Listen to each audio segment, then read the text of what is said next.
a todos, gracias por estar a esta convocatoria del Ateneo de Palencia, en este ciclo en el que hemos depositado mucha ilusión, que le hemos titulado ciclo Una mirada sobre la montaña palentina.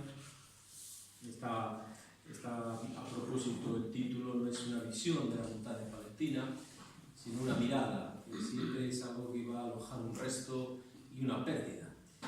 Y también nos va a meter en un mundo muy subjetivo. Vamos a recibir a lo largo de estos meses, ya es el segundo mes, empezamos con Tente la Munilla, que presentó un libro, y nuestra idea es seguir todos los meses atrayendo a este ciclo a las personas que nos quieran aportar su mirada sobre la montaña palentina desde los múltiples puntos de vista o puntos de mirada, si se quiere también, que tienen. Hablaba ahora con Miguel de pensar en algún alcalde, también pensar en Gonzalo Alcalde, que es una persona que conoce bastante bien la montaña, ha escrito libros. Y bueno, hoy es el día en el que hemos querido invitar en segundo lugar, después de Tente la Munilla, a dos de los clubs que, digamos, han sido los pioneros o los que en las últimas décadas han sido más persistentes en este amor que nos mueve por la montaña palentina, desde todos sus puntos de vista también, podemos decir, no solamente como montañeros, sino también lo que significa el amor a la naturaleza y el amor a nuestros pueblos. Yo siempre que llegan estos días de marzo, del 12, del 13, del 11, del 10 de marzo, todos los años, recuerdo que cuando yo tenía 15 años, entonces yo participaba en un grupo de montaña que se llamaba Edelweiss, que era muy asociado a una organización de jóvenes que se llamaba Organización Juvenil Española, que aún sigue, por cierto. Y allí nos habíamos iniciado y habíamos recibido un cariño especial de mucha gente de otras generaciones por visitar y por vivir la montaña, desde que éramos muy niños. Y un día de marzo, recuerdo que yo tenía 15 años, recibimos la mala noticia de la muerte de uno de nuestros amigos de este grupo, que se llamaba Tino del Campo. Aún lleva su nombre en la cueva, Cobatino, Mave. Yo recuerdo que estábamos en eso que entonces era muy típico en Palencia, que eran los cines de por la tarde, ¿no? Allá, los cines de los Luises y los San Pablos y los Cosmos, bueno, todos los cines que íbamos los chavalillos de entonces, y luego íbamos a comer al té, un pincho de tortilla y todo eso. Entonces, yo no sé dónde, pero recuerdo siempre cuando llegan estas fechas. Entonces hoy pensaba, digo, para presentar estos dos clubs, yo creo que hay algo, me recordaba que es una buena metáfora, que la montaña es como una pequeña línea entre la vida y la muerte, ¿no? O entre la muerte y la vida. Y recordaba tres momentos, ¿no? Este de Tino, ¿no? Que siempre es el aniversario del 10 de marzo, más luego durante muchos años íbamos a recorrer todo Mave con la zona donde él había caído y todo esto. Recordaba también el junio de 1979, cuando a los 15 días de haber fallecido el padre Ángel Guillán, subimos al lugar donde él había caído, y recordaba una historia preciosa de una persona que había vivido el rescate de los tres faquires, 1958. 57, abril de 1957, que había vivido un momento porque era el jefe del grupo de montaña de entonces, que se llamaba Carlos Rodríguez Serrano, conocido por muchos de nosotros, que estuvo en el rescate, y él quería, ahora sé que antes de morir, entregar a alguien una película, pero que la puede, bueno, pues está ahí, está al servicio de todos, está en un DVD, y él me entregó, en un café me entregó el DVD y me estuvo durante 2 horas contando todas las vicisitudes de lo que era, claro, la montaña en el año 57, ¿no? Las escasas posibilidades que tenían, cómo se vivió aquello, incluso cómo reaccionó la sociedad palentina ante aquel evento, que fue muy triste y que luego yo creo que siempre lo oímos, ¿no? Los chicos del Cura Vaca de los faquires, siempre se ha ido oyendo durante más de 20 años. Y Miguel estuvo en el rescate, como dice, ¿no? Bueno, y evocaba esta línea, esta fina línea, ¿no? Y ellos nos mandan lógicos de lo que deseen, son representantes de los incluso fundadores de estos clubes. Yo creo que les debemos mucho, que la sociedad palentina debe mucho a estos clubes que han tenido mucha actividad, incluso tertulias, no solamente la actividad de montaña, tertulias, etc. Ellos nos explicarán. Y tengo del libro de Miguel Ruiz, que yo lo he tenido en el anterior como oro en paño hasta que se ha perdido, no sé dónde está. Tenemos que encontrar los libros sobre las rutas de la montaña palentina. Y él dice en el prólogo, como presentación del libro, dice que recordamos, es una gran verdad, con nostalgia, los años en que estos pueblos de la montaña palentina, llenos de vida, con una población en la que abundaban los niños y no faltaba el maestro, el médico y el cura, vivían unidos al medio que los rodeaba y a la vez los acogía. Esas generaciones que habitaron estos espacios, hoy casi despoblados, hicieron posible, con sus labores y cuidados tradicionales, que recibamos en herencia un tesoro que debemos cuidar y preservar, agradeciéndoselo a quienes todavía viven ahí con nuestro afecto y respeto. Creo que son unas palabras hermosas para dar presentación a los 4 ponentes de hoy. Muchas gracias por estar en la tele. Gracias.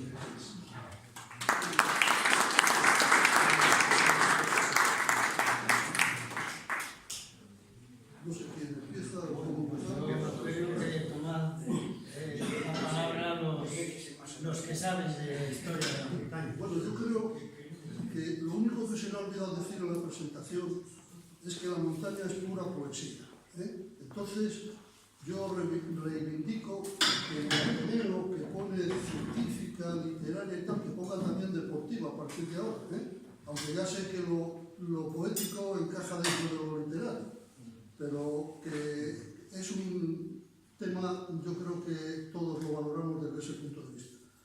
Como parece ser que vamos a hablar un poco de la historia del montañismo en Palencia, yo termino enseguida, yo quiero hacer una referencia explícita a un libro que se publicó en el año 1990, el autor Alejandro Díaz Riol, y que se titula Historia del montañismo palentino, y recoge el acontecer del montañismo en Palencia desde el año, yo creo que antes de la Guerra Civil, hasta el año 65. Con posterioridad. Es un libro, no sé si lo tenéis o habéis, es precioso, tiene además una cantidad de material inestimable por su valor, tanto en lo fotográfico, en lo literario, recogía todo. Y efectivamente en aquella fecha, hasta, ya digo que recoge hasta el año 65. Con posterioridad a esa fecha se crearon los clubes en Palencia. En la provincia funcionaban antes que en Palencia un club, sobre todo uno de ellos, Sierra y Jar de Barruelo, que era importantísimo, que había, el presidente era el hombre más veterano dentro del montañismo que había, y entonces este libro es inestimable. Alejandro Díaz Riol, para quien no lo conozca, claro que le conocemos todos, pues ha sido el pionero del montañismo en Palencia. Él formó parte de aquel grupo del Frente de Juventudes que acudieron a la Sierra de Gredos a hacer unos cursos de montaña donde expedían el título de guías de montaña. Alejandro Díaz Riol, Gerardo Cisneros Matía, y otros dos o tres estuvieron en esos cursos. A partir de ese momento ellos nos inocularon el montañismo en la provincia, porque a partir de ahí hubo gente que se acopló a ese grupo, le lideraba Alejandro Díaz Riol, y tuvimos mucha gente la oportunidad de conocer las montañas palentinas de su mano. Alejandro era un hombre, y lo es, porque es un tipo muy especial y muy particular. Os podía contar, lo termino enseguida. Él había hecho magisterio, sacó posiciones con el mejor número posible y podía haber tenido plaza en Palencia o en la ciudad, y buscó y pidió polentinos en lo más avanzado de la montaña palentina, para estar allí durante 5 años, que fue el compromiso que adquirió. A partir de aquella fecha, él con otro grupo de personas iniciaron lo que fueron las primeras escaladas de nuestras montañas. Ellos hicieron algunas primeras, se quedaron siempre con la primera del Nordeste, donde fallecieron los que hemos hecho referencia hace un momento. Alejandro formaba grupo con ellos y por una circunstancia muy especial, porque la novia estaba en Palencia, eran vacaciones y no podía ir, él no estuvo en ese grupo. De haber estado en ese grupo, no sé qué habría pasado, seguramente que hubieran tomado otro rumbo las cosas, porque él conocía muy bien la montaña. Entonces, bueno, yo ya os dejo, quería hacer referencia explícita a este personaje porque yo creo que es, dentro de la montaña es una persona de culto para los que amamos la montaña. Él nos enseñó, además trabajó muchísimo, cartografió, no había mapas y él les hacía de cuerdas, con cumbres, con tal, es decir, no había cartografía específica para saber el recorrido. Y estoy hablando de una época en la que para llegar a la montaña el único vía que había era coche de línea a Guardo y a Cervera. Y desde allí hacer recorridos para ir a la montaña. Yo recuerdo con él una escalada por la cara norte al Curavacas, saliendo de Cervera, y pasamos 4 noches en la montaña para ir y regresar. No había otro medio, no había coches, los caminos eran malos, era otro mundo. Del material ya no quiero ni hablar, ya hablaréis otro de estas cosas y tal. Aquello era comparado con esto, nada tiene que ver. Bueno, gracias por escucharme y cedo la palabra a otro.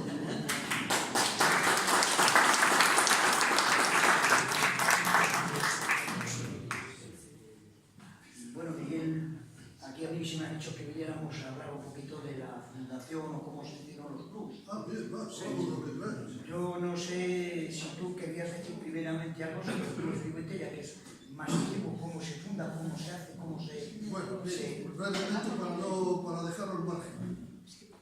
En Palencia funcionaba en los años 50 en una sección de montaña en la Peña Castilla, en la cual había un personaje que era de Cantabria, que vino aquí a trabajar, que se llamaba Santa María, y él conectó con Pepe Palomino. Y Pepe Palomino conectó con algunos de los que estamos aquí. Y entonces, a partir de ese momento, es cuando se fomentó un poco la actividad montañera y se dio curso a lo que pretendíamos, que era hacer un club de montaña. Se creó en aquel momento la Federación Palentina de Montañismo, porque ya, como he dicho antes, había varios clubes en la provincia que funcionaban y muy bien, y entre ellos había en Barruelo, había en Aguilar, había en Cervera, de menor rango que ahora, que el de Sierra y Jal eran veteranos. La Federación Palentina, cuando estábamos en la Federación Palentina, y yo estaba en la Federación y en el club, y lo digo esto para que lo conozcáis los de Fuentescarrero, si no lo sabéis, como yo veía que el club Espiguete no funcionaba, tenía poca actividad, llamé a un grupo de montañeros que eran Rosa, aquella chica que conocéis, rubia, que era la hija del que tenía un kiosco de ciego en la avenida Valladolid. Rosa Atienza. Rosa Atienza. Su novio y otros 4, uno que trabajaba en Santander, que no me acuerdo, y les dije, oye, vamos Pues Ignacio Delgado Lleves. Fíjate, es que no me acuerdo. Y les dije, oye, yo estaba en la federación. Y Luis Antonio Villar. Y les dije, oye, ¿por qué no organizáis un club? Yo os pago todo lo que os cueste el hacer la imagen, tal y cual. Y se animaron y crearon el club Fuentescarrenas, de los que estáis aquí algunos, pero el origen de Fuentescarrenas, os lo digo para que los ustedes, se generó y se gestó en aquella época y en aquel momento. Y bueno, y a partir de ese momento, después del Espiguete vino Fuentescarrenas y cada uno teníamos nuestras actividades y esto fue aumentando. Y en el libro de Alejandro, yo dije que terminaba el relato en el 65. A partir de esa fecha ya Tente, con otro grupo de gente que estaban en su edad y en sus condiciones, empezaron a hacer una actividad mucho más destacada, mucho más sobresaliente, porque enseguida saltaron nuestras fronteras, empezaron en los Andes y luego fueron ya a otro, que eso ya lo conocemos todo porque es más moderno. Lo dejo ya. Ya lo has dicho todo. Bueno, efectivamente, el Club de Fuentescarrenas, Miguel lo ha dicho cómo se fundó. Nos juntamos un grupo de personas, entre ellos han nombrado los 3 cabezas, pero te ha faltado uno. Sí, y tú además era tu secretario, que era Florencio Reo, que fue la cabeza visible de la fundación del Club de Montaña Fuentescarrenas.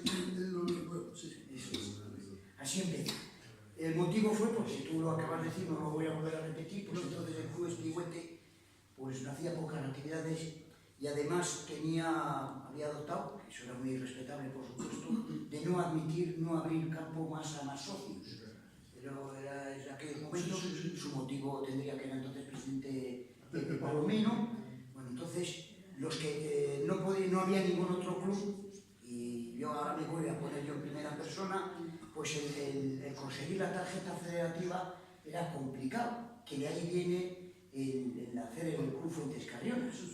Entonces había dos vías de conseguirlas, a través del San Agustín, que entonces estaba, que lo llevaba Félix Barriuso, o el Edeweis, que era Fernando, que lo ha dicho antes, el Club de la OGE. Para eso tenías que pertenecer a OGE. Entonces, pues no había posibilidades. Entonces la tarjeta nos la facilitaba el Club San Agustín, que era el de por eso los agustinos. Entonces nos juntamos una serie de personas, 22 de diciembre de 1972, en el Mesón San Bernardo. Si os acordaréis del Mesón San Bernardo, en la calle San Bernardo. Y ahí se hizo la primera asamblea o la primera reunión, y de ahí salió los primeros 32 socios que formamos el club. Entre ellos estaba Ángel, estaba creo tu mujer, y estaba creo que también tu mujer en aquel momento. Sí, yo formé parte de... Mira, si estaba ahí Flor, no la había visto. Porque yo no me dejabais entrar en el espigüete. Mira. Es porque no tenía edad. Yo me había ido a Valladolid y como habéis hecho el refugio, ya no admitíais socios. Mira lo que se está destapando. Y me hicieron del Fuentes Carrionas. Claro, yo recuerdo de que era socia fundadora. ¿Quién fue el primer presidente? El primer presidente fue José Ignacio de Lado. Sí, trabajaba en el Banco Santander. Ese fue el primer presidente del grupo. No sé quién más de aquí podía haber estado dentro de eso. Me acuerdo, fuimos 32 exactamente. El 32 de Carmel tengo. Pues entonces tú eras el último. En aquellos momentos, ¿no? En aquellos momentos. Hoy, socios fundadores, que todavía no sé si tú seguirás siendo socio del club. Hace muy poco. Bueno, pues ahora mismo socios todavía con carnet de socio, me parece que solamente quedamos 4 o 5 de aquellos 32. Empezamos allí la primera asamblea el 22 de diciembre del 72, en el San Bernardo. Y ahí ya en el 73 empezamos ya a hacer todas las actividades. Claro, recién iniciados no teníamos ninguna sede, nada. Yo tenía buena relación con los de la piscícola, que estaba en una casa donde está la estatua de la mujer, la gorda, en la calle Mayor. La sociedad que no tiene piscícola. Eso es. Y allí pues empezamos a las primeras reuniones y hacer las actividades desde allí. Entonces desde ahí el grupo se fue creciendo indudablemente y hasta el día de hoy. Es decir, que han pasado 47 años, 48, si no me sale por el cuento malo. Era un dato curioso, era que al principio, pues para reunirnos, pues nos reuníamos en, que yo no sé si aquello era algo de deportes en la calle Burgos. Sí, tuvo la delegación de deportes, ¿no? Entonces, para podernos hacer, claro, entonces todavía estaba Franco y no había, pues, no, pero casi que hacemos, a ver si nos daba, porque teníamos que solicitar un permiso al gobierno civil porque nos reuníamos más de 3 personas. Entonces, cada vez que teníamos que hacer, que era todas aquellas reuniones, era para hacer todos los trámites, que indudablemente tuvimos una ayuda, tú como estabas entonces de presidente de la federación, claro, y Reo como estaba de secretario, pues toda la burocracia que había que hacer, que era, no hoy no es mucho más sencilla, pero bueno, la de antes quizá más complicada por los requisitos que pedían, ¿no? Entonces nos reuníamos allí, era muy curioso aquello, tener que, a vez que íbamos más de 3, tener que ir a solicitar un permiso. Erais muy cumplidores vosotros, por lo que veo. Sí, bueno, yo creo que sí. Sí. No recuerdo bien, pero creo que una de los reunidos se presentó a comprobar. No sé si era un policía o tal, a comprobar las personas de aquí. De ahí ya fuimos a la piscícola, que les hicimos encima a ellos un gran favor, en la piscícola. Porque claro, al empezar a hacer las excursiones y nosotros íbamos a la montaña, pues entonces aprovechaban ellos, como eran pescadores, iban a los ríos de la montaña y aprovechaban. Nos venía muy bien a los dos, porque así complementábamos el autobús de la empresa Mier, que entonces seguimos con él todavía, y tenía un autobús que nosotros le pusimos el María Dolores Pradera, porque tenía dos cintas. Una que era de María Dolores Pradera y la otra era de los payasos de la tele. Eso era la música que llevábamos en aquel autobús, un Barreiros, en los días de invierno, pues teníamos que ponernos algo de abrigo porque la calefacción había una trampilla que había, entraba todo el calor del motor, que terminábamos, yo no sé cómo no nos intoxicamos con aquello, porque aquella era una nube de humo, el propio motor que entraba dentro del autobús. Antes ha hecho referencia al accidente de Clementino del Campo.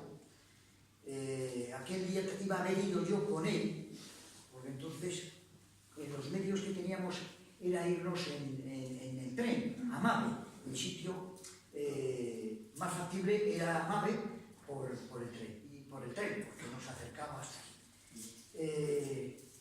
Entonces el que estaba, era Julio Rodríguez. Entonces él, pues como era muy amigo de él, íbamos en el tren con él. Yo era hijo de ferroviario y no me costaba el viaje. Entonces el Julito, que era muy vivo, siempre me apañaba el billete para cobrarle después a la OGE, Fernando. Entonces estaba allí de jefe Miguel Ángel Gallego, García Gallego creo que era. Y entonces siempre todos los lunes que iba a cobrar, porque pagaban una ayuda para el viaje y llevábamos los billetes. Tenía un número, tarifa 6-8, no sé qué. ¿No? Entonces llegaba el Miguel y decía, a mí nunca me cuadra, siempre me metes alguno de más. Y el Julito, que era el número, decía, Miguel, tú paga y hemos hecho la actividad. Y todos los lunes íbamos con el cuento y era el billete, uno de los billetes era el mío. A mí no me costaba, pero encima ganaba dinero. Perdona, has mencionado Mave, y Mave fue durante muchos años la escuela de hacer práctica de montañismo. Ahí empezamos. Hemos dormido en la casa del pueblo de Mave cantidad de veces y haciendas, ir a los cortados aquellos, donde con aquellas cuerdas de malas que había entonces, que se caían muchas, allí hacíamos prácticas, pero el tren nos permitía llegar hasta allí porque no había coche ni había otro medio de aproximación. No había otro medio de locomoción. Había un tren que salía a las 8 de la mañana, los famosos chispas, que era el día que íbamos que la actividad no era muy fuerte, pues íbamos en ese. Pero si queríamos aprovechar más el día, nos íbamos en los expresos por la noche, que nos íbamos hasta las 4 de la mañana, que nos íbamos hasta Las de Rey, porque no paraba el Mave, y después por la vía del tren nos veníamos andando hasta las paredes de la Horadada, para poder escalar aquí. Eso lo hemos hecho un montón de veces, porque no teníamos otros medios. Los medios empiezan después, cuando ya el club, Fuentes Carrionas, y entonces el Espigüete, porque yo también fui en algunos viajes también con el club Espigüete, cuando ibas con el autobús. Yo me acuerdo precisamente de una de las primeras excursiones que hice, que fue con el autobús del club Espigüete. Fue el primer año que celebraron la famosa fiesta, que era el 18 de julio, de esta que hacen en Puente Gudín.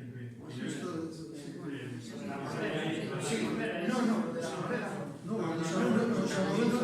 era el 18 de julio. Fue el CID de Fuentes Carrionas, ese centro de que lo organizaba esta Mediavilla. Era el alcalde, Era el alcalde, presidente también. que era el Bueno, pues ese fue el primer año que se celebró. Fuimos con el club un 18 de julio que aquello fue el diluvio universal. Todas las personas intentábamos entrar en el refugio vuestro, el Club Espigüete. Bueno, aquello empezó a llover nada más llegar y nos vinimos. Bueno, aquello fue el diluvio universal. Un 18 de julio, no se me olvidará en la vida porque nos empapamos, no pudimos hacer nada, porque llovía a mares. Y era festivo, y era la fiesta del 18 de julio y fue la primera fiesta organizada por el GCB. Antes has hecho, que se me olvide, una referencia de la montaña cuando la gente ya empieza, entre el accidente, el famoso accidente del 59, o del 57, no parece 59. Hubo ahí un paréntesis Con motivo del accidente en Valencia se paralizó todo, porque ¿quién en casa decía, oye, que mañana voy a ir a la montaña? Aquello era prohibido. Imposible, ¿no? Yo, si lo decía en casa, mi madre me ataba a la cama, porque para que no me fuera. Estando tú de presidente, no sé si te acordarás, pero yo te lo voy a recordar. Estando tú de presidente todavía en la Federación Palentina de Montañismo, ya salimos un grupo que queríamos hacer otras cosas. Y entonces empezamos a hacer los cursos de escalada con la ENAN, la Escuela Nacional de Alta Montaña, en el cual estaba Cebrián, estaba Barona, y empezamos a hacer ya cursos, sobre todo invernales, en la Sierra La Demanda, en Burgos. Y a raíz de ahí, inicias unas conversaciones con nosotros, con varios, y creamos, si no te acuerdas, el grupo de Alta Montaña. Sí, bueno, sí. Estaba Zarzosa, estaba Asti, bueno, 11. Pues, El año pasado nos hemos reunido todos, porque todos afortunadamente todavía no estamos hábiles y estamos activos, ¿no? Y de ahí ya empezamos a hacer esas actividades ya un poco más, digamos, más deportivas, más de escalada, menos domingueras, llamémoslo así. Y de ahí sale un grupo, que es la primera expedición, de ahí sale un grupo que es los que van a los Andes, como tú, que fue la primera expedición a nivel de Palencia que ¿Solo realizó Tente?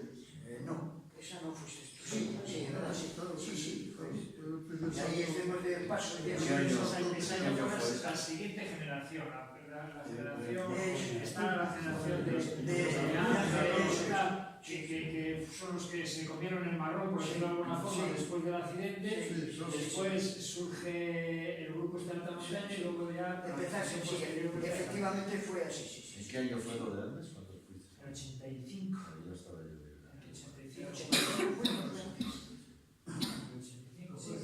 El 85 fue. Sí, que sería el Huascarán, ¿no? Me sí, imagino. Sí, ese fue. Ahí ya fue donde empezamos a hacer las cosas un poco ¿Podrías más. contar el germen ese del grupo de Alta Montaña cuando fuiste la primera vez a Curavacas y todo aquello? Fue aquello muy curioso. Sí, eso fue el club no era un club. El grupo. Era el grupo que además de la federación. dependíamos de la federación, efectivamente. Ahí estuvo también Emilio del Campo. Emilio del Campo, el hermano Clementino. y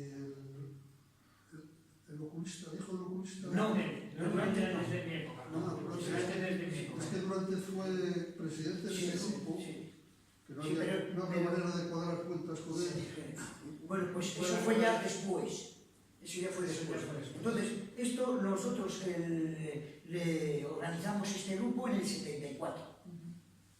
Entonces, la primera expedición que nosotros metimos fue hacer la sur de Curavacas el Día de Reyes del 75. Fue, me acuerdo, un invierno como este que estamos teniendo ahora, muy bueno, con muy poca nieve. Muy poca nieve.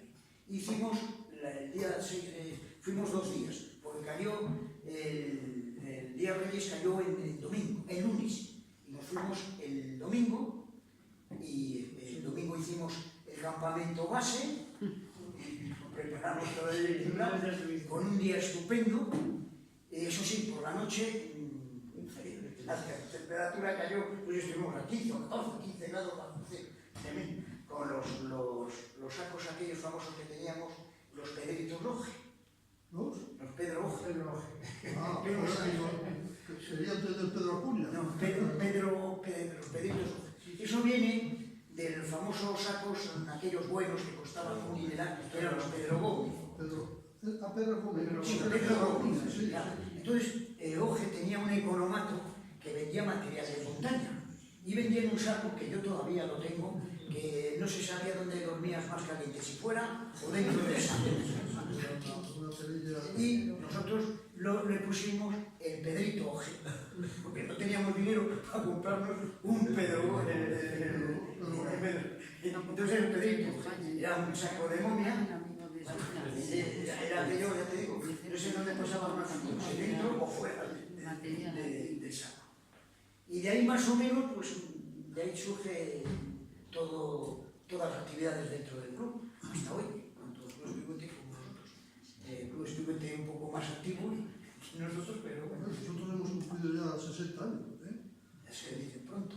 Yo voy a hacer una referencia, yo siento una añoranza de aquellos tiempos en los que se salía a la montaña y se vivía en la montaña y se conocía la montaña. No, ¿qué coño es diferente? Ahora la gente lo que hace es coger el coche a las 6 de la mañana, llega con el coche corriendo, sube hacia la orilla y a las 7 está tomando cañas en la calle Mayor. Uy, a las 7. Y no sabe de la montaña nada. Bueno, si pregunta a algún pastor, a lo mejor le dice, oye, esa es la cumbre, quiero decir que se va tan deprisa, tan corriendo, solamente a subir o tal. En aquella época se vivía, se convivía con la gente de los pueblos. Yo recuerdo en Triollo que el médico, que había médico en aquella época, nos dejaba hasta la maquinilla de afeitar, porque nos veía después 4 días por allí con unas pintas, y tenía mucha amistad con la mujer de Alejandro, con Josefina, porque eran maestras ambas, ella y tenían amistad, decía, entrar, ducharos, lavaros, afeitaros y tal, y convivíamos y conocíamos a la gente y tal. Yo recuerdo nombres de familias que vivían allí, ahora es otro mundo. Yo comprendo que ahora con las prisas, con los medios, sobre todo además con buenos materiales que hay para todo, de ropa, sobre todo, de botas, Pero Miguel, lo que sí tú tienes que entender que antes en los medios de locomoción nadie teníamos coche. Con Ángel y yo compramos unos medias, ¿te acuerdas? Para íbamos, como la carretera tan mala, el lunes teníamos que ir al garaje a arreglar. Pero eso, claro, y ahora te vuelvo a contar lo del coche. Cuando hicimos nosotros el grupo este que acabo de hacer mención, el coche que se compró, me parece que fueron 5.000 pesetas, fue un Seat 800. El 600 a 4 puertas. Más mochilas, más 4 o 5 personas, pues algunas veces salíamos de canto del coche. No había otros medios en el tren. Yo voy a contar una anécdota muy curiosa de Julio, de Julito. Íbamos todos, unos hacen montaña y otros de espeleología. Este hacía espeleología. Entonces iba de traje, con corbata. Entonces llegaba a la cueva, se quitaba la americana, hacía un rebujo, la metía en la mochila y se ponía un buzo. Y sin pasaba nada. Bueno, ¿por qué iba en traje? Porque al volver veníamos, era un chispa que llegaba aquí sobre las 7:30, las 8 de la tarde, entonces en la estación, la consigna, dejaba allí la maleta, se ponía la americana y la corbata y se iba a bailar a los yodes.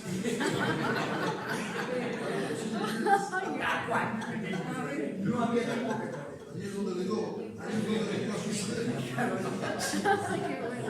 Algunas veces venía de barro hasta las orejas de andar por la cueva, un trapo allí se limpiaba y a bailar a los yodes. Entonces, claro, pero es que no había otro sistema. A esquiar, ¿cómo íbamos a esquiar? Yo he ido a esquiar en el día a Navacerrada, en el tren. ¿Y cuántas horas esquiabas? Pues muy pocas, y lo cuento. Yo como no me costaba... Claro, yo no me costaba, ojo, no me costaba el viaje, no me costaba dinero, porque mi padre era ferroviario. Entonces, kilométrico. Salíamos a las 4 de la mañana en los expresos, Medina del Campo. En Medina del Campo hacíamos transbordo a Segovia. No, perdón. A Cercedilla. Sí, a Cercedilla, porque el tren no paraba en Cercedilla. Y de Cercedilla cogíamos el tren a Manacor. Tren cremallera, Subíamos hasta Torretos. sí. Eso, salía a las 4 de la mañana y llegaba sobre las 12. Pero a las 4 salía otra vez, entonces tenía más suerte, de vuelta, tenía más suerte al venir, porque llegaba a Cercedilla y ya ahí cogía, en los que llaman ahora media distancia, y ese ya venía directo a Palencia. Pero para ir 3 veces tenía que coger. Entonces me iba a esquiar ahí con los esquí, y para esquiar, pero es que era el medio de locomoción. A mí porque no me costaba dinero, a otros sí me costaba dinero, pero no había autobuses, nada. Ya cuando empezamos, que fue entonces la empresa, la Viajes Mirán, que estaba en la Plaza Mayor, ponía autobús y ya nos llevaban al Alto Campo. Los primeros viajes en el Alto Campo, quiero recordar que eran 75 pesetas al Alto Campo y al regreso parada con derecho a Coca-Cola en el Valentín.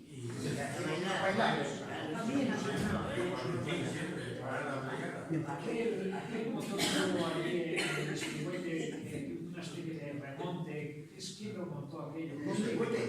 Sí, en la noreste del Espigüete, al lado del refugio actual, ahí ha habido un motor con una cuerda. ¿Sabes quién lo montó aquello? Yo sé, ¿Cuántos años aquello? yo sé que montó Vicente, claro. Vicente de Guapo. Pero ahí, Pero no era ahí, yo pero creo. yo creo que era en la falda del... Sí, aquí en la ladera abajo. No, en la falda de Peñalabra. No. El de Peñalabra, Este de visto solo en el Espigüete. Era portátil. sí, con una doble. Yo donde El de Peñalabra, yo allí por lo menos subí más de una vez.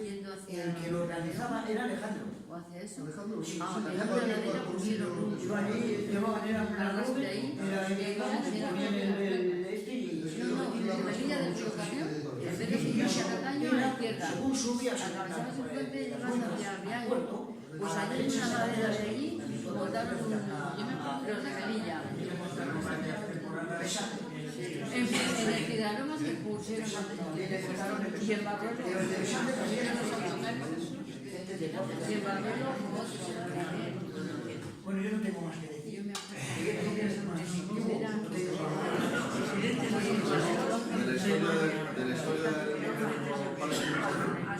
nosotros lo desconocemos totalmente. Vamos, yo por lo menos, yo cuando llegué a Palencia era en el 82. Entonces yo cuando empecé contente y con estos, pero vamos, ya nosotros anteriormente a eso. Desde esta época moderna. Yo he llegado ya a las buenas botas, Todo hecho ya. a la ropa que no te mojas y a todas esas cosas. Y a los autobuses bien climatizados. Una anécdota curiosa que cuando fui presidente del club Escarrenas, me tocó cuando el club se fundó pues, cuando la época del Frente de Juventudes y todas esas cosas, con los requisitos que pedía pues, la época del movimiento, los estatutos aquellos y demás. Y yo me tocó hacer la transición de aquellos estatutos y todas aquellas historias a cuando ya pues, las autonomías, etcétera, ¿no?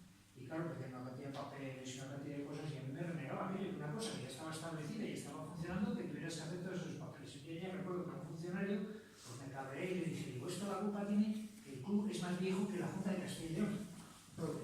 Usted es una funcionaria, es una cosa que nacida hace 2 días y esto lleva muchos más años, porque ya me estaba poniendo malo que gente que había llegado, como quien dice, nuevos, evidentemente serían funcionarios desde hacía 30 años, ¿no? Pero una cosa que se crea, que es la Junta de Castilla y León, y empiezan a hacer unos requisitos, cosas que llevan ya muchos años, ¿no? Y bueno, una cantidad de papeles que hubo que hacer también para adaptarse a todas estas cosas.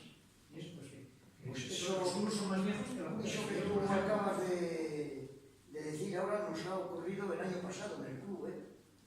Sí, Un papel Hacienda, era Hacienda que nos era pedía. un tema de Hacienda. Sí. Tú, que a mí me llamó Elena, yo digo, si eso no se ha hecho nunca. Porque claro, no había esa normativa. Hay que contar que estamos remontando al 72. Y el Club Espigüete más tarde todavía, porque es más antiguo. Y que tienen muchas cosas, documentación, que antes pues, no las podíamos tener porque no se exigía. Es ahí el tema de estas cosas, ¿verdad? Hombre, los dos clubes hemos hecho actividades conjuntas. Yo recuerdo un campamento en verano que hicimos en Lores, no sé si te acordarás tú. Sí. Bueno, entonces se hacía con el club los de vidrieros. Te lo digo con... Eso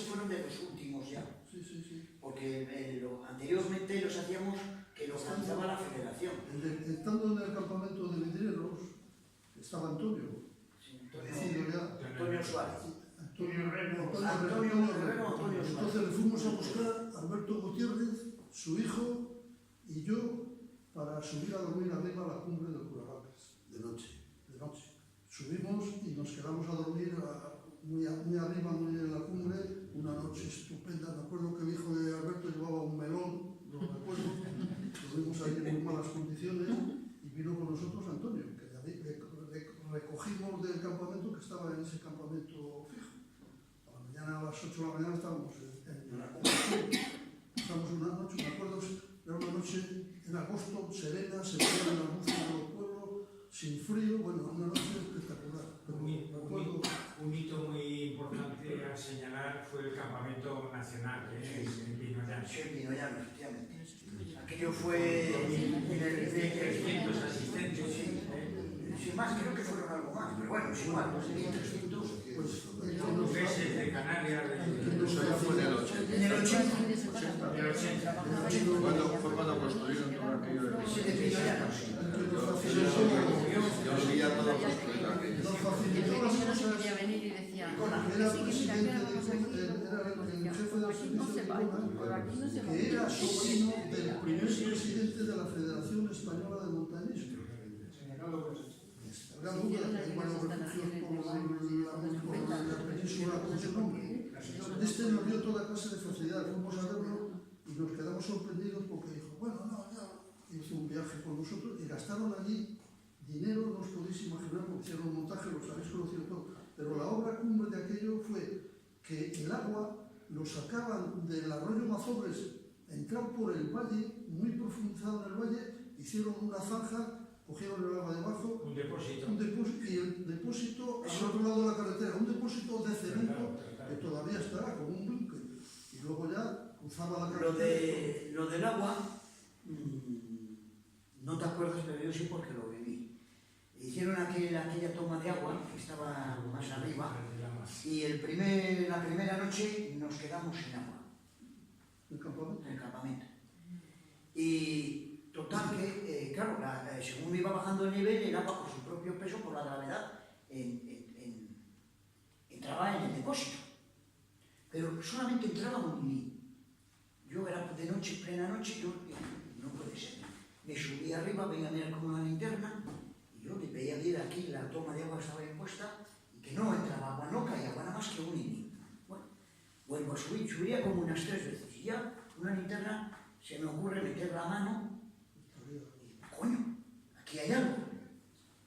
Un sapo así de grande que se había metido en la tubería. Entonces entraba, hacía de válvula. Según se movía entraba agua, y según bajaba, cerraba el agua. Automático. Me costó de ayuda poderle sacar. Le saqué el dichoso sapo para que pudiera entrar. Aquello fue muy curioso, lo de la construcción del campamento. Hombre, vosotros, varios de vuestro club se encargaron Sí. de la Sí. cocina, Sí, efectivamente, del Nicolás. mantenimiento. Yo estuve allí una semana antes. El Chuco, uno de ellos. Sí, claro, avechuco, sí. Yo estuve una semana antes allí preparándolo todo, con avechuco, Nicolás, bueno, un montón de cosas, ¿no? Y era muy curioso, hicieron lo que era el comedor, que aquello costó una fortuna de madera de pino, unos tablones de pino, que aquello era una hermosura.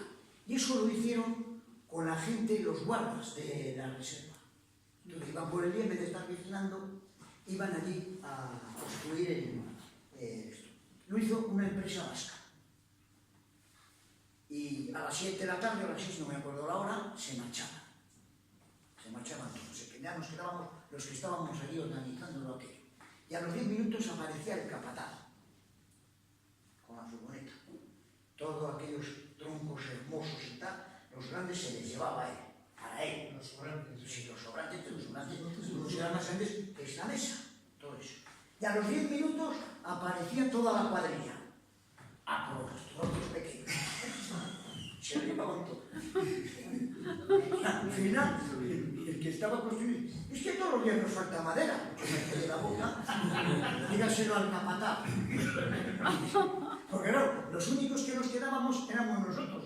Querían que prendíamos las hogueras por la noche con la madera, que aquello hubiera sido un delito. Aquellos tablones de madera, de pino, pulida, que era aquello. Una hora al comedor fue una hora espectacular. Tú no sabes que el día Y antes casi se lo lleva el viento. Sí, se lo tiró una nevada, los vientos. Y antes de inaugurar el campamento, habíamos tenido una discusión allí con los constructores, que aquí sopla mucho el viento, esto no se lo llevará. Hemos montado en el Pirineo y este buen vasco. De Bilbao, del mismo Bilbao además, esto que se lo va a llevar. Y estando ellos, el día antes o los 2 días antes, ya rematando, vino un golpe de viento que bueno, yo no les he visto todavía, creo que están corriendo, porque creía que se les venía encima. Se tiraron medianoche metiendo cables de acero para poderlo sujetar. Claro, después el cachondeo era nuestro. Diciendo, oye, esto no se lo llevaba aquí ni una torre. Pues mira, pues si se lo lleva un día de loca una gente que estaba allí metida, pues hubiera sido. Esa era una zona inundable, es decir, Sí. hoy pensaban que se hubiera construido ahí nada, y por eso con el paso del tiempo, a los pocos años lo desmontaron todo porque no cumplía ninguno de los requisitos para montar una casa. Hombre, fue un campamento a todo lujo. Yo creo que no ha habido ningún campamento nacional donde tuvieran unos baños hechos de obra, como estuvo allí, señoras y caballeros. Es decir, que aquello fue Bien lo recordaron durante muchos años. ¿a que sí? ¿Tenéis los folletos de aquel momento? Yo sí tengo folletos. Es que ayer, vamos, hace 4 días me ha dado escaneado a Alejandro Diarriol y es muy curioso que se lo comentaba a los amigos que claro, hoy damos por hecho pues la comunicación, el teléfono y demás, ¿no? Y allí ponía por servicio sanitario, pues venía una dirección postal para que se pudiera escribir al campamento y el teléfono más cercano era el de Pepe en Caballo, para emergencias, un teléfono fijo que tendría, claro, que llamar a Pepe y Pepe tendría que ir, desplazarse a esta no había 1.300 personas totalmente incomunicadas allí. La única comunicación era un teléfono público en Carvalho de abajo. Y no pasaba Pero nada. ya le tenía Pepe, pero anteriormente había que bajar a Qué horror sin móvil, oye. Toño, una cosa. Qué horror. ¿Qué se podría hacer aquí que estáis expertos y sobre todo los del Club Espigüete, ¿no? Bueno, todos yo creo. 2 cosas que veo que ahora hay problemas en la montaña. Uno, el puente romano Rojadillo o Arrojadillo, que está más allá de San Cedillo, ¿no? Casi en el límite de la provincia de que se está cayendo, ¿no? Y 2, ¿qué se podía hacer para que se pudiera conseguir agilizar los permisos para construir el refugio de Espigüete?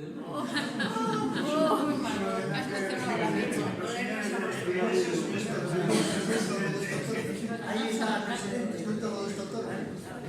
Coger una escopeta y cargarte al alcalde de Velilla del Río Carrión. Como no hagas eso, nada. Cuéntalo de la voz esta tarde. Mira, ¿Hay novedades? no hay novedades, no hay ninguna novedad. Es que hemos estado esta tarde, cuéntalo. Esta tarde no sé si lo harán el resto de partidos políticos, supongo que sí, el Partido Popular pues está citando a distintos colectivos cada día para que se aporten ideas y hacer el programa electoral. Y hoy ha tocado los deportes. Y entonces pues ahí estaban gente de fútbol, de bádminton, de baloncesto, lo que sea, y hemos estado nosotros también, porque nos lo dijeron, hemos estado. Y bueno, el turno pues ha dicho que, porque allí la gente lo que hacía era decir que le faltan infraestructuras, que no, nos falta esto, nos falta infraestructuras, y le he dicho, digo, pues aquí, en el mundo de la montaña es al contrario. Se está ofreciendo una infraestructura que está parada y no sale adelante, sin que nadie tenga que poner dinero, que ya lo ponemos nosotros, se ofrece esa infraestructura y no hay noticias de nada. Ya toma Bueno, y bien fácil solución había tenido, que bueno, que es decir, vale, que ahí hay un señor con la cabeza cuadrada que dice que no y que no, pues mira, pues si aquí no, pues aquí, y ya está. La presidenta de la Diputación ha dejado bien claro que es un tema municipal de un ayuntamiento donde ellos no pueden intervenir. ellos no quieren, Sí, bueno. no quieren saber. No pueden intervenir, no quieren intervenir. Sí, sí, No claro. quieren, Pero que no quiere, no, para otras cosas Oye, la Diputación tiene poder en los ayuntamientos, ¿no? Claro, que no les da la gana. Para otras cosas sí que tiene poder la Diputación con el Ayuntamiento, ¿no? Porque para eso no. Además se ha dicho una cosa, se ha dicho que todo lo que los técnicos dicen se lleva a misa. Claro. Y no es verdad, porque a nosotros nos lo han echado. Claro. O sea que, dice, no, lo que dicen los técnicos es lo que vale, ¿verdad? Que lo has dicho. Y he dicho yo a estos, digo, mira lo que dice. Hasta bastante. Y no dices en alto que los técnicos aprobaron y los que no aprobaron fueron los políticos. No, se acaban de ir los políticos. Pues yo lo hubiese dicho de otra manera. El alcalde. Pero yo lo he comentado en alto y he dicho, ¿pero qué dice? O sea, para unos valen los técnicos y para nosotros no vale lo de los técnicos. A ver cómo se entiende eso. Entonces, no sé si al final de este asunto don Victoriano Lucio Revillas quien lo va a resolver. Bueno, El juez de lo contencioso. Está denunciado y estamos...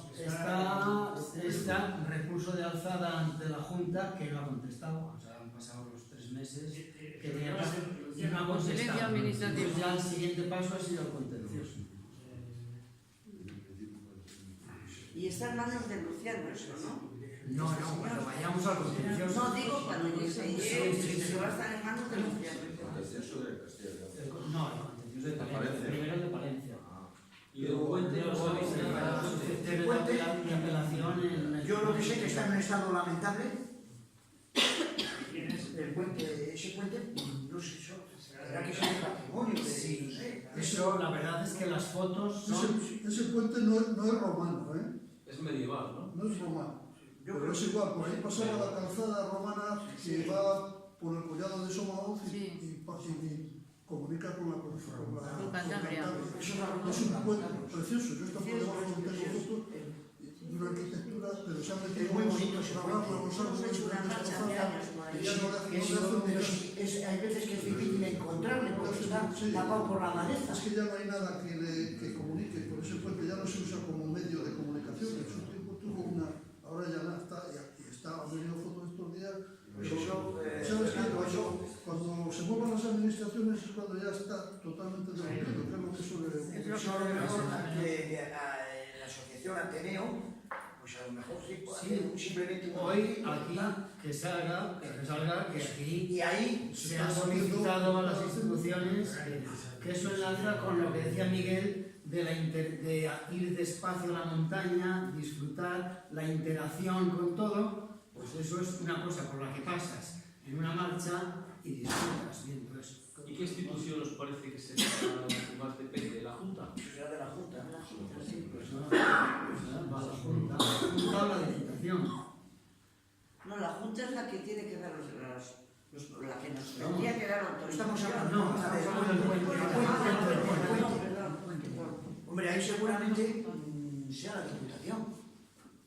La Diputación por ser provincial, pero luego también intervendrá El Ayuntamiento.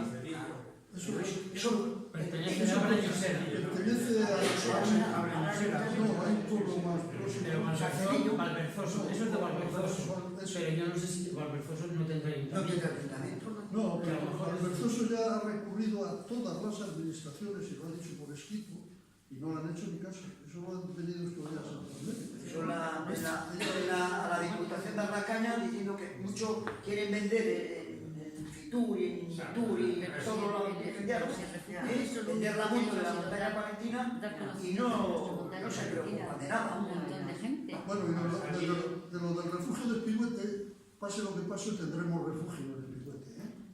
Como espera, ¿no? La cabaña de Tenéis un nombre Y donde sea. El puente no, porque está muy mal estado, pero buscaremos otro puente. A propósito de lo que tú estás indicando de que se les va la fuerza por la boca, de actitud y tal, ¿quién han sido los primeros que hemos promocionado la montaña palentina? Los clubes de montaña. Oye, hay de Avilio, ¿no? El de Breñosera, el de Barruelo. Avilio hizo una labor de promoción de la montaña, vamos. Bueno, con sus medios y en aquella época. Con sus medios que eran mínimos de lo mínimo. Nada, porque lo del Torreón de Valdecebollas, que él lo puso sobre el excelso mirador de Valdecebollas, Pues él, oye, ahí luchó. Para él era su sacrosanto Claro, lugar, eso es. y entonces era un hombre muy mayor que acudía a todas las actividades que se organizaban.